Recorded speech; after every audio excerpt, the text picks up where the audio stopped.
Thank you. Mr. Speaker, studies show that correctional peace officers may be exposed to 28 critical incidents during their career, such as assaults, suicides, and murders. And for some officers, their careers cut short because of mental health issues and, in too many cases, suicide.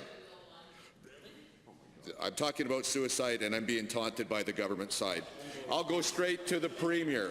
Given the data is needed to fully understand PTSD and suicide among Alberta correctional peace officers, will your government commit to tracking and collecting data on it?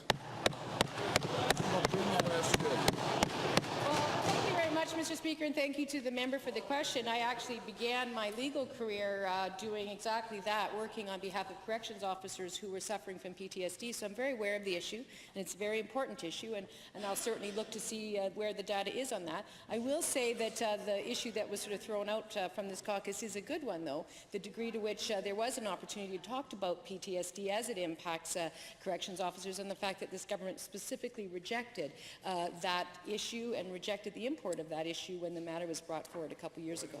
We will certainly look to resolving that issue going forward, Mr. Speaker. First supplemental.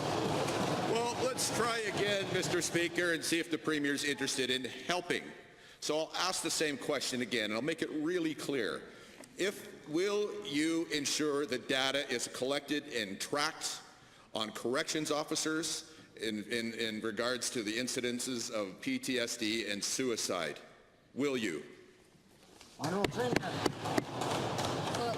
I think I did answer the question, Mr. Speaker. I actually believe it probably is already tracked, but certainly if it's not, I'll certainly look into it, because in fact that whole issue of the safety of corrections officers is one that's very important to us, and one in fact that was missed out by the previous government when they addressed the issue of presumptive coverage of certain staff people with PTSD. So I thank the member for bringing it forward. We will certainly make sure it is tracked. I think it probably is, but if it's not, it will be very easy to make sure it is, Mr. Speaker.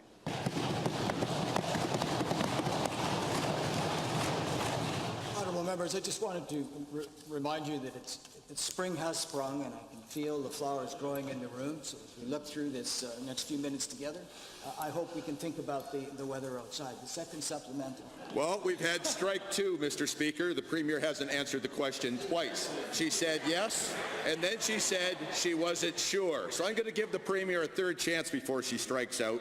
Will you commit to making sure the statistics are tracked for PTSD and suicide for Alberta's corrections officers, and will you report back to this House? And I would appreciate a yes or no in the answer. Thank you. I said yes in the previous answer, but to be clear, the answer is yes. But one of the things that's really important to understand, Mr. Speaker, is that right now, many corrections officers do not have their PTSD acknowledged by the very agency that would track it, because it is not covered under the legislation that this government brought in and failed to include them in.